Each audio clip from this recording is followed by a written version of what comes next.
দুনিয়াতে তোমার একটাই কাজ, তোমার কাজ হলো ইবাদত। ইবাদত মানে সারা রাত যায় নামাজে তাসবিহ টানবা তা না, দিনের বেলা রোজা রেখে কোরআন পড়বা তা না। জমিনে তুমি যতদিন বেঁচে থাকবা, জীবনে তুমি যা করবা সব তোমার জন্য ইবাদত। তুমি খানা খাও ইবাদত, তুমি বাথরুমেও যদি যাও তাও ইবাদত, তুমি জীবনে যদি যা করবা ইবাদত, ব্যবসা করো ইবাদত, চাকরি করবা ইবাদত, তুমি যদি হাসি দাও তাও ইবাদত, কান্না যদি করো তাও ইবাদত, নামাজ পড়বা ইবাদত, রোজা রাখবা ইবাদত। তবে মন গড়া না, দুইটা শর্তের বিনিময়ে। এক নাম্বার শর্ত, তুমি যা করবা যা বলবা সব হবে আল্লাহর খুশির জন্য। দ্বিতীয় শর্ত, তুমি আমি জীবনে যা করব সব হবে মদিনাওয়ালা নবীর তরিকা। রহমতের নবীর আদর্শ দিয়া জীবনটা চালাও। কারণ আমার নবীর আদর্শের মতো সুন্দর আদর্শ আর কোথাও পাইবা না।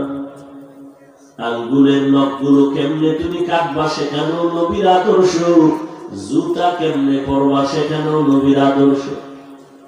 দুনিয়ার আর কোন নেতা খুঁজিয়া পাইবা না, মনীষী পাইবা না যার আদর্শে নখ কাটার নিয়ম আছে। দুনিয়ার এমন কোন আদর্শের ব্যক্তি পাইবা না যার আদর্শের মধ্যে জুতা পরার নিয়ম আছে। ও যুবক, রহমতের নবীর আদর্শের মালা গলায় লাগাও। নবীর আদর্শ মেনে যদি ব্যবসা করো, জান্নাত পাইবা, ইবাদত হয়ে যাবে। নবীর আদর্শ বাদ দিয়ে যদি নামাজও পড়ো, ইবাদত হবে না, জান্নাতের তালাও খুলবে না।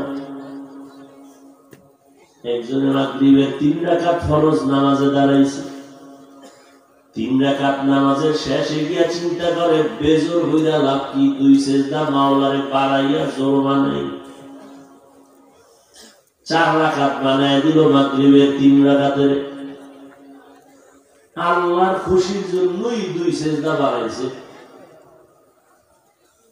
জানা থাকলে বলেন তার এই বাড়ানে আল্লাহ খুশি না? আল্লাহ তো খুশি না। বলবেন আল্লাহ তো এই 1 রাকাত বাদ না, পুরা 4 রাকাত নামাজি বাদ। দাঁড়াই আবার নতুন করে কানে ধর, কানে ধইরা নিয়ত কর, আর অন্যায় করব না, আল্লাহু আকবার বলে আবার শুরু কর। একজনের রমজানে রোজা রাখতে গিয়ে আবেগ বাইরে গেছে। আল্লাহ যদি 12টা মাস রোজা দিতে, একটা রোজাও ভাঙতাম না, এত আবেগ। যেহেতু দেয় না আর কি করার, অন্তত ঈদের দিনটা হলো রোজা রাখি। আবেগ দিয়ে যদি কেউ ঈদের দিন রোজা রাখে, সওয়াব হবে না, গুনাহ হবে। কারণটা কি? সে তো গুনার জন্য করে নাই, সে তো সওয়াবের আশায় করছে। হবে না। নবীজির আদর্শ যে আমলে থাকবে না, ও আমল কবুল হবে না। আর নবীর আদর্শ দিয়ে বাথরুমে যাওয়া সওয়াব, নবীর আদর্শ দিয়ে ব্যবসা করো সওয়াব। নবীর আদর্শ মতে বাথরুমে যাও, কষ্টের কিছু না, খালি নবীর আদর্শটা লাগায় না। তুমি যাও বাথরুমে, আমিও বাথরুমে যাই, তোমারটা ইবাদত বানায় নাও, বাথরুমের কাজটাও তোমার ইবাদত হয়ে যাবে। শুধুমাত্র মাথায় টুপি লাগাও বা কোনো কাপড় দাও, খালি পায়ে বাথরুমে যাইও না। কারণ বাথরুম হলো জিন শয়তানের আড্ডাখানা। ওখানে খালি পায়ে খালি মাথায় গেলে দুর্ঘটনা হয়, পড়ে গিয়ে অনেকের পা ভাঙ্গে, বুকের হাড় ভেঙে যায়। যদি কেউ নবীর সুন্নাত অনুযায়ী বাথরুমে যায়, কোনদিন পেঁচে পড়বে না, ঝামেলা হবে না। বাম পা দিয়ে বাথরুমে ঢুকো, খালি মাথায় বাথরুমে যাইবা না, খালি পায়ে যাইবা না। বাথরুমে যাইয়া তুমি বাম পায়ের উপরে ভর করে বলবা, হাঁটুর উপরে কাপড় উঠাইবা না। দ্রুত তোমার বাথরুম শেষ হলে দ্রুত ডান পা দিয়া বাথরুম থেকে বের হয় আলহামদুলিল্লাহ পড়িও। বাথরুমে যে সময় কাটাইছো এই সময়টাও আল্লাহ পাক নবীর আদর্শ মানার কারণে ইবাদত হিসেবে কবুল করবেন। সুবহানাল্লাহ। পানির পিপাসা লাগছে, তুমিও পানি পান করো, আমিও করি, ইবাদত বানায় করো। যেমন এই আমার টেবিলে এক বোতল পানি আছে, তুমি পানি পান করবা, তুমি পান করতে গিয়ে তুমি ইবাদত বানাও নাই।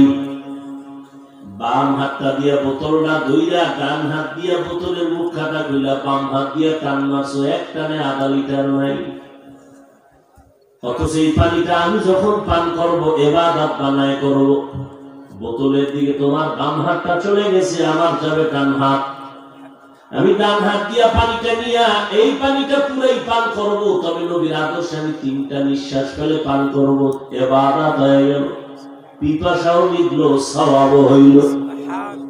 জুতা তো তুমিও পরো আমিও পরি, তবে ইবাদত বানায় পড়ো। কেমনে? তুমি ডান পাও ডান জুতায় আগে ঢুকাও, তারপরে বাম জুতায় বাম পা ঢুকাও। এবার তুমি যখন কদম দিবা ডান পা দিয়ে কদম শুরু করো, সুন্নাত ইবাদত হয়ে গেল। ও বান্দা, তুমি খানা খাও, ইবাদত বানায় খাও। দস্তারখানা বিছাইয়া খানায় খাইতে বসো, দোনো হাতের কবজা ধুইয়া খাও। খানা শুরুতে তুমি আল্লাহর মহব্বত নিয়ে বিসমিল্লাহ বলে শুরু করো। খানা পড়ে গেছে, উঠাইয়া খাও। তবে খানার কথা যেহেতু বলিয়াই ফেললাম, আমাদের কঠিন থেকে কঠিন খানার মধ্যে একটা মারাত্মক অন্যায় হয় খানায়। সবার হুজুরেরা অন্যায় করে, আল্লাহ মাফ করে। খানার মধ্যে কি? খানা খাইতে গিয়া জুতা গুলো পানির মধ্যে ফেলানো, চরম এক অন্যায়। খানার জুতা গুলো তুমি শুকনা পাত্রে রাখো, এরপরে তুমি ভিন্ন কোন জায়গায় ফেলো। একটা জিনের খানা, বিড়ালের খানা, কুকুরের খানা। তুমি কুকুরের হক নষ্ট করিও না, বিড়ালের হক নষ্ট করিও না। পানির মধ্যে কোনদিন কোন জুতা ফেলবা না। নবীর তরিকা বানায় খানা খাও। দোনো হাতের কবজা ধুইয়া খাইতে বসো। হুজুরদের কথা কানে ঢুকে না, করোনায় আল্লাহ কানে দইরা ঢুকাই দিছে। এবার কই যাবি? টুপি পরবি না? হুজুরেরা বড় পোশাক পরে, তুই পরবি না? মরার বড় বলিস না, প্যান্ট শার্ট পরে মর। জানাজারাও তোর প্যান্ট শার্ট পরে হোক, কিন্তু এই হুজুর পোশাক তো পরলি মরার পর। আগে যদি পড়তি জান্নাতের দরজা খোলা হয়ে যেত। ও আমার কলিজার যুবক, শুরুতেই বলেছিলাম তোমার মতো যুবক জেনারেল লাইনে থাকিয়াও আল্লাহর ইবাদত করে, নামাজ পড়ে, পর্দা করে, হালাল ভাবে চলে। তোমার মতো বান্দা জেনারেল লাইনে ব্যবসা করে, হারাম খায় না, নামাজ ছাড়ে না, বলো তুমি কেন পারো না? তোমার মতো জেনারেল লাইনের বান্দারা army, police, BDR, OC, DC SP, doctor, professor, engineer, নামাজি অভাব নাই, তুমি কেন পারো না? কয়দিন আর দুনিয়ায় বাহাদুরি করবা?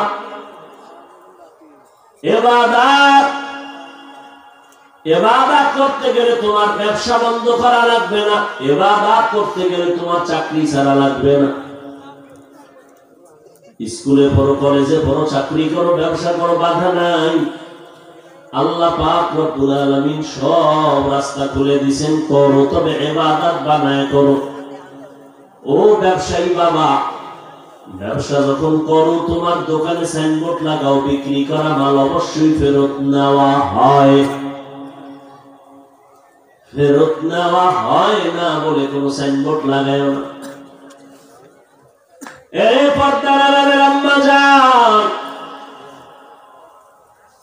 আপনার মতো কত মা এই জমিন জমিনে আছে। এই যে আজকে এই মাদ্রাসার কয়েকটা ছাত্র পাগড়ি নিল, হাফেজে কোরআন হলো, এদের মা বাবার মতো ঈদের আনন্দে আর কেউ নাই। ও পর্দার আড়ালের আম্মা জান, আপনাদের তো মর্যাদাটা তো এমনই ছিল। আপনারাই তো হাফেজে আলেম, হাফেজদের মা, আপনারাই তো নবীদের মায়ের মতো মা, সাহাবায়ে কেরামের মায়ের মতো মা। মায়ের অবদান একটা সন্তানের পেছনে ভালো হওয়ার কারণ। মদিনাতুল মুনাওয়ারা থেকে খাজা মাইনুদ্দিন চিশতি আজমিরি রহমাতুল্লাহ আলাইহি ভারতবর্ষে আসছেন কালেমার দাওয়াত নিয়ে। খাজা মাইনুদ্দিন চিশতি আজমিরি ভারতে ঘুরে ঘুরে কালেমার দাওয়াত দেন। লক্ষ লক্ষ লক্ষ লক্ষ বিধর্মী খাজা মাইনুদ্দিনের হাতে কালেমা পড়ে মুসলমান হয়ে গেল। সুবহানাল্লাহ। যেখানে বিড়িটা নো আর মিশা কথা গীবত শেখায়, সুবহানাল্লাহ আসবে কিভাবে? আল্লাহ হেদায়েত দান করুন। जिंदगी में बंदगी तू कर नहीं, जिंदगी में बंदगी तू कर नहीं, जिंदगी बे बंदगी शर्मिंदा है, जिंदगी बे बंदगी शर्मिंदा है। यहाँ हम सब मुसाफिर दिल ना लगा,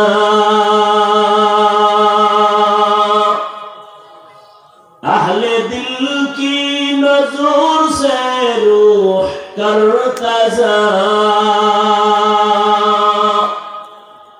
शाह दौलत सब फकीर घर नेक नेहे, शाह दौलत सब फकीर घर नेक नेहे, जिंदगी में बंदगी तू कर नहीं,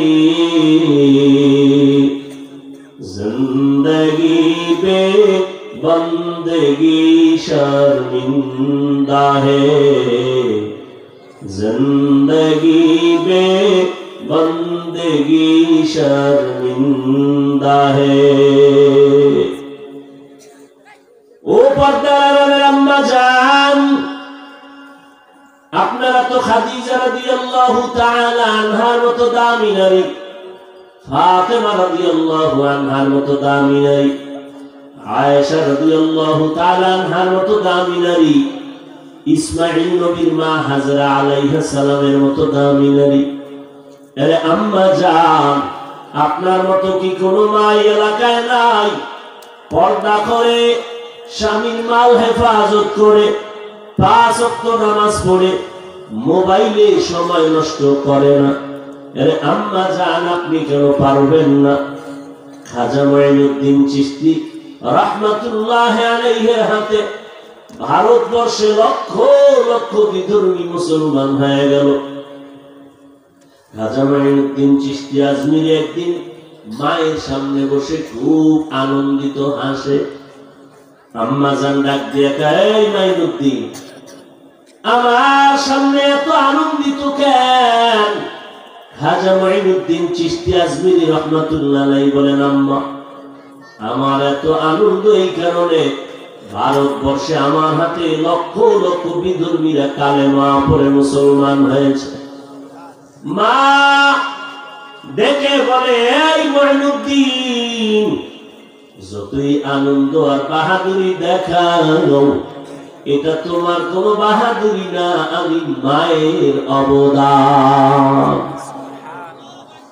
খাজা মাইনুদ্দিন চিশতি আজমিরি বলেন, মা, তোমার কেমনে অবদান? খাজা মাইনুদ্দিন চিশতি আজমিরির মা ডেকে বলে, ও মাইনুদ্দিন, তুই যখন আমার গর্ভে আসু আমি মা আল্লাহর কসম এক রাত ঘুমাই নাই, সিজদায় পড়ে কান্না করেছি আর বলেছি, হে মালিক, আমার গর্ভের সন্তানটাকে তোমার এক প্রিয় গোলাম হিসেবে ওলি বানায় দাও। এই খাজা মঈনুদ্দিন, শুধু এতটুকুই কাঁদি না, যেদিন তুই দুনিয়াতে আসছো রে বাবা, আমি মা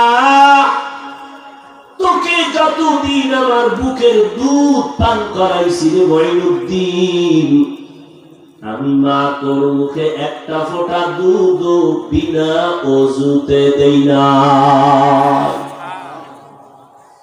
যেই মা বাচ্চাকে বিনা ওযুতে দুধ দেয় না, এই বাচ্চা খাজা মঈনুদ্দিন চিশতির মতো ওলি হবে না তো কি হবে? সোহবতে সালে তোরা সালে কুনাত, সোহবতে তালে তোরা তালে কুনাত, মাইলে মোমেন সোয়ে মোমেন মিশাওয়ার, মাইলে কাফের সোয়ে কাফের মিশাওয়ার।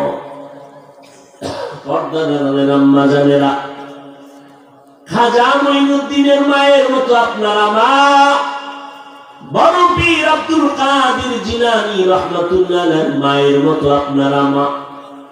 মনে কি চায় না একজন আলেম হাফেজ ভালো আদর্শ সন্তানের মা হয়ে যাবে? আরে আম্মা জান, সন্তানটাকে আপনি ডাক্তার বানাবেন বাধা নাই, ইঞ্জিনিয়ার বানাবেন বাধা নাই, প্রফেসর বানাবেন বাধা নাই, ব্যবসায়ী চাকুরিজীবী বানাবেন বাধা নাই, তবে আদর্শবান সন্তান হিসাবে আপনি বানায় যান। আদর্শ ডাক্তার বানায় যান, আদর্শ ইঞ্জিনিয়ার। ও যুবক, তুমি ডাক্তার হও, ইঞ্জিনিয়ার হও, প্রফেসর হও, বাধা নাই, তবে দাবি একটা, বেয়াদব হইও না। তোমার ব্যবহারে কোনোদিন মা বাবা যেন কষ্ট না পায়, তোমার আচরণে যেন কখনো শিক্ষকেরা কষ্ট না পায়। ও যুবক, তোমার ব্যবহারে কোনোদিন যেন উলামায়ে কেরাম কষ্ট না পায়। কারণ মা বাবার মনে কষ্ট, এটাই বরদোয়া, হাত উঠাইয়া বরদোয়া করা লাগে না। মা বাবার মনে কষ্ট যদি আসে তোমার কথা, এটাই বরদোয়া। আবার তোমার আচরণে যদি মা আনন্দিত হয়, এটাই বড় দোয়া। অতএব মা বাবার বরদোয়া নিও না, শিক্ষকের সাথে বেয়াদবি করে বরদোয়া নিও না। উলামায়ে কেরামের দোয়া নিয়ে সামনে আগাও, না হয় তুমি ডাক্তার হলেও কপাল পুড়ে যাবে। তাসলিমা নাসরিন ডাক্তার হইয়াও কিন্তু জমিনে থাকার সুযোগ নাই, একমাত্র বেয়াদবির কারণে। অতএব তুমি আদবওয়ালা ডাক্তার হইও, তোমার জবানের কথায় যেন কোনোদিন মা বাবা কষ্ট না পায়, আলেম কষ্ট না পায়, শিক্ষক কষ্ট না পায়। পেছনের গুনাহ থেকে তওবা করো, কয়দিন আর দুনিয়ায় বাঁচবা। মনে মনে আল্লাহকে বলো, হে মালিক, জীবনে তোমার দেওয়া নিয়ামত পানি ভোগ করলাম, জমিনের ফসল গাছের ফল খাইলাম, চাঁদের আলো সূর্যের আলো ভোগ করলাম, কিন্তু এগুলো পাইয়াও তোমার চিনি নাই, জীবন ভর নাফরমানি করেছে। মনে চাইছে নামাজ পড়ি নাই, পড়বো না পড়ি নাই, মনে চাইছে দাড়িটা কেটে ফেলবো, কেটে ফেলেছি, মনে চাইছে পার্কে যাবো, দৌড়ায় গেছি, আলেমরা ডাকছে বুঝাইছে, মসজিদে যাই না, নামাজ পড়ি নাই। আজ আমি তওবার নিয়ত করে ফেললাম, জীবনে কোন দিন হায়াত আমার ফুরায় যায় জানা নাই। গতবার এই প্যান্ডেলে বয়ান হয়েছিল, কত আল্লাহর আশিকরা ছিল, আজও আছে ঠিক, তবে গত বছরের অনেক আল্লাহর বান্দার খবর নেয়, তারা দুনিয়াতে বেঁচে নেই। আগামীবার আবার প্রোগ্রাম চলবে। আজকে যারা বসে আছেন, আগামী বছর থাকবেন কিনা কোনো গ্যারান্টি নেই।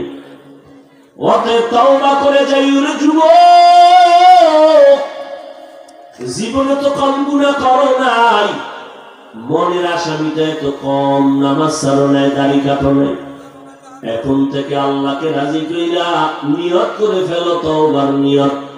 মরিয়া গেলে যাব আর নামাজ ছাড়বো না, বেপরদায় চলবো না, মা বাবারে কষ্ট দিব না, উলামায়ে কেরামের পরামর্শ নিয়ে নবীজির তরিকা মেনে চলবো, শিক্ষকের মুরব্বীদের দোয়া নিয়ে চলবো। খাঁটি তওবার নিয়ত কইরা যদি চলো, দেখবা তুমি দুনিয়ায় সফল, পরকালেও সফল। আজকে কবি নজরুলের কত গুণগান গাও, প্রশংসা করো, তোমার মতো সারা রাত যদি মোবাইলে গুনার প্র্যাকটিস করতো, কোনোদিন কবি নজরুল হতে পারত না। এই মোবাইলের কারণে তোমার চোখের পাওয়ার নাই, কিডনি ড্যামেজ হয়ে যাইতেছে, খবর নাই। এই মোবাইলের কারণে তোমার চরিত্র নষ্ট, জীবন নষ্ট, যৌবন নষ্ট, লেখাপড়া নষ্ট, সব দিক হারাইয়া তোমার মধ্যে আছে বলতে কিছু নেই, আছে একটা রুহু। রুহুটা চলে গেলে তুমিও নাই। শুধু এই মোবাইলকে কেন্দ্র করে কত সন্তান মা বাবার সাথে বেয়াদবি করেছে, এই মোবাইলকে কেন্দ্র করে কত ছাত্র শিক্ষকের সাথে বেয়াদবি করেছে, এই মোবাইলকে কেন্দ্র করে কত বান্দা মুরব্বী উলামায়ে কেরামের সাথে বেয়াদবি। ও আল্লাহর বান্দারা, হেদায়েতের মালিক আমার আল্লাহ। আল্লাহ যদি হেদায়েত দেয় দরজা খুলে যাবে, তবে সবার কপালে হেদায়েত আসবে না। 13 বছর নবীরে দেখলো, বয়ান শুনলো, আবু জাহাল কালেমা পড়ে নাই। অতএব তওবার নিয়ত করিয়া এই ময়দান থেকে শেষ দোয়া মোনাজাত করে যাইও। আল্লাহর মনে মনে বলিও, রে আল্লাহ, আমার কপাল কেন খারাপ, আমার মতো বান্দা জেনারেল লাইনে থাইকা চাকরি করে, নামাজ পড়ে, ব্যবসা করে, নামাজ পড়ে, আমি কেন পারি না। আজকে থেকে পাক্কা ওয়াদা করলাম, নিয়ত করলাম, আর নামাজ ছাড়বো না, দাড়ি কাটবো না, বেপরদায় চলবো না। আল্লাহর কাছে যদি খাঁটি অন্তরে তওবা করতে পারো, আল্লাহ মুহূর্তে তোমার জীবনের সব গুনাহগুলো মাফ করে দিবে। আতিনা ফি দারে দুনিয়া না হাসান, আতিনা ফি দারে উকবানা হাসান। আল্লাহ সবাইকে খাঁটি তওবা করে চলার তৌফিক দান করুন। আরো মহব্বতে বলেন আমিন। বয়ান চলবে, আপনারা ধৈর্যের সাথে বসে বয়ান শুনে যাবেন, গুনাহমুক্ত হয়ে যাওয়ার চেষ্টা করবেন, মা বাবার জন্য দোয়া করে যাবেন। আল্লাহ আপনাদের সবাইকে তৌফিক দান করেন। আল্লাহ মাহফিল কবুল করেন, এ মাদ্রাসা কবুল করেন। আপনাদের প্রিয় মানুষ হাজী সাহেব অসুস্থ ছিলেন, আল্লাহ সুস্থ করেছেন। আল্লাহ আরো বেশি সুস্থতার নিয়ামত বাড়ায় দেন। দ্বীনের জন্য খেদমত করার তৌফিক দান করেন। তার ব্যবসা বাণিজ্য আল্লাহ বেশি বেশি বরকত বাড়ায় দেন। কেউ উঠবেন না, বসেন, এরকম কেন করেন? ঘুমাবেন যে প্যান্ডেল থেকে বের হলেই তো গুনাহ শুরু হয়ে যাবে, মোবাইলের গুনাহ, জবানের গুনাহ, চোখের গুনাহ। ধৈর্যের সাথে বসেন, কেউ উঠা বসা করবেন না। জীবনে তো কম ঘুমান না, এক রাত না ঘুমান, আল্লাহ দ্বীনের জন্য সময় দেন। আল্লাহ সবাইকে কবুল করেন। সুবহানাল্লাহি ওয়া বিহামদিহি, সুবহানাকাল্লাহুম্মা ওয়া বিহামদিকা, আশহাদু আল লা ইলাহা ইল্লা আনতা, আস্তাগফিরুকা ওয়া আতুবু ইলাইক।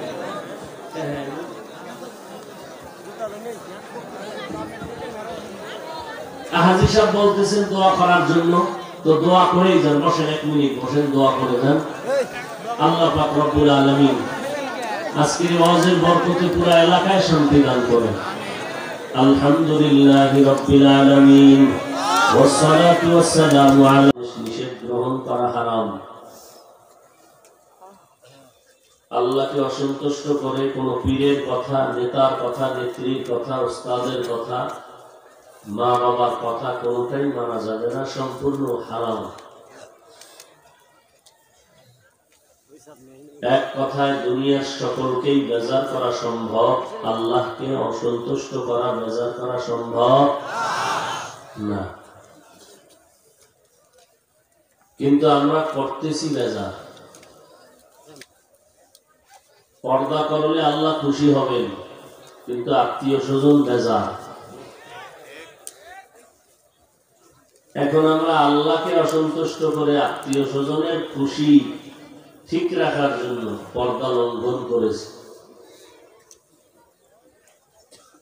দাড়ি না রাখলে আল্লাহ বেজার, আত্মীয় স্বজন খুশি। আত্মীয় আত্মীয় দিকটাকে প্রাধান্য দিয়া খুশি করার নিয়তে আল্লাহকে বেজার করে চলছে। প্রত্যেকটা ক্ষেত্রেই হাল।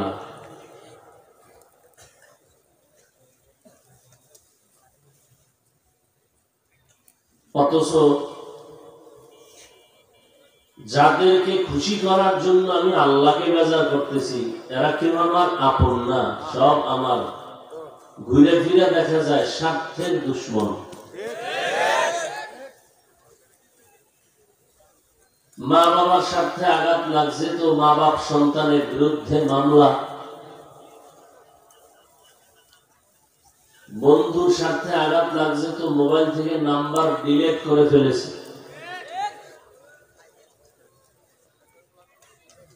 তাহলে যাদের পিছনে ঘুরিয়া আল্লাহকে ছেড়ে দিলাম, তারাই আমার বড় দুশ্মন। ঘুরে ফিরে আল্লাহই আমার আসল আর আপন।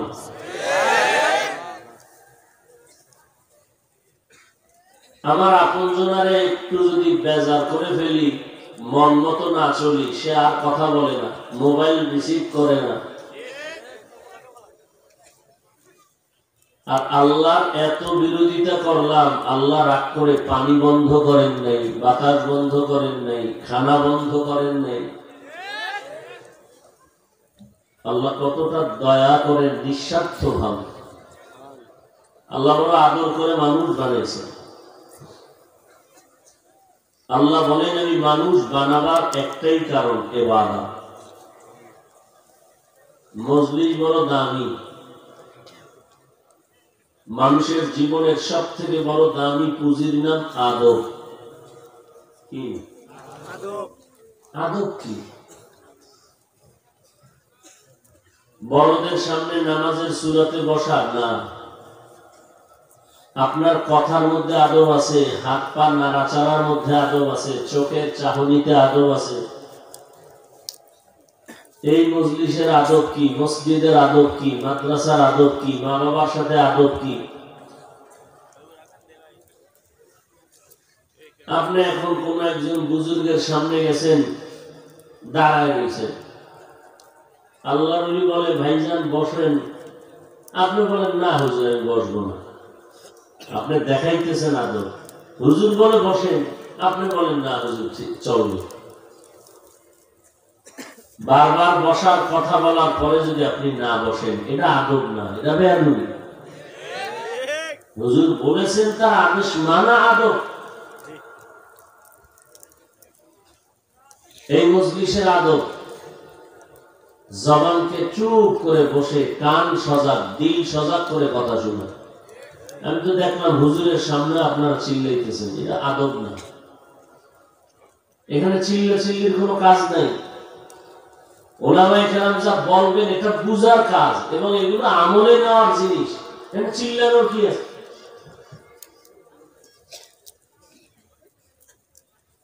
এটা মজলিসের আদব না।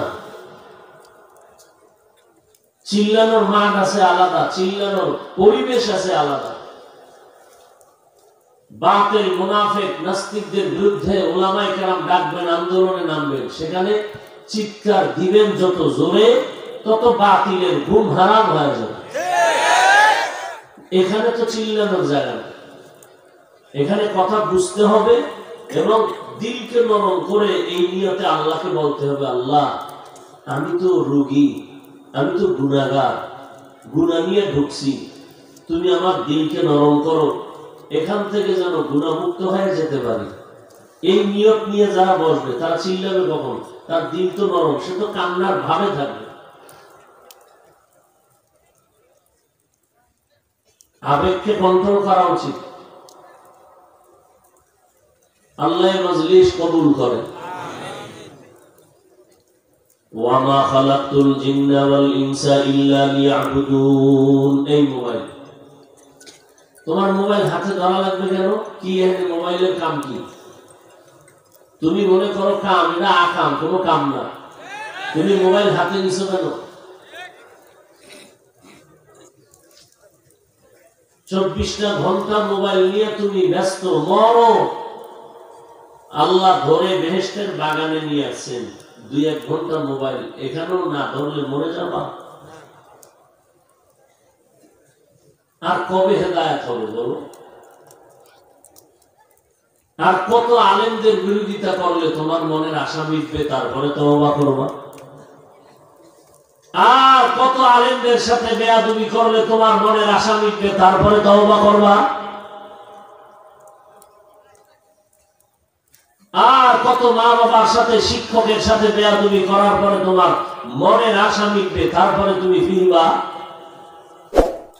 হ্যাঁ যুবক, আর কত গুনাহ করলে, কত রাত মোবাইল চালায়া কবিরা গুনাহ দেখলে তোমার মনের আশা মিটবে, তারপরে তওবা করবা? তোমাকে কোনো ওয়াজই ধরে না, কারণ কি? তোমার কপাল এত খারাপ কেন? অথচ তোমার লাইনে বহু যুবক জীবনে মাদ্রাসায় পড়ে নাই, জেনারেল লাইনে পড়ুয়া, 5 ওয়াক্ত নামাজ পড়ে, স্কুলে পড়ে, কলেজে পড়ে। তোমার কপাল কেন এত খারাপ? তোমার হাসি এসে কোন লজ্জায়? তোমার লজ্জা শরম কই?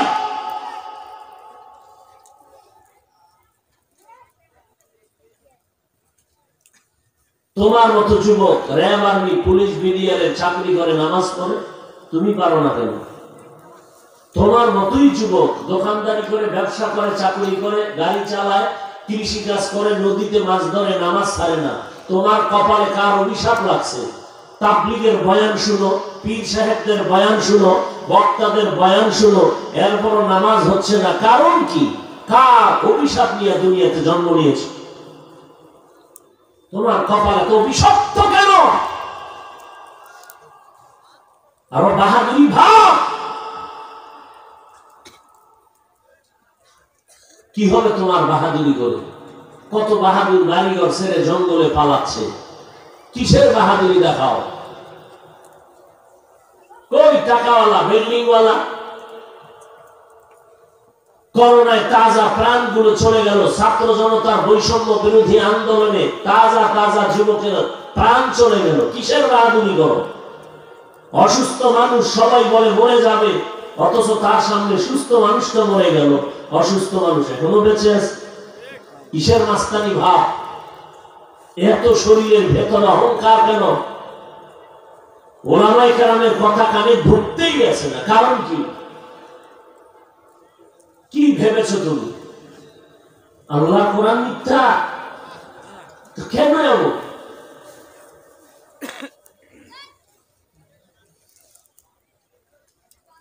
একটা সুন্দর পরিবেশ, বেহেশতের বাগান, যেখানে বসলে গুনাহ না, শুধু শুধু চিল্লা চিল্লি করতেছে, এই বাম পাশে কথা, ওই পেছনে কথা, এটা একটা আদব?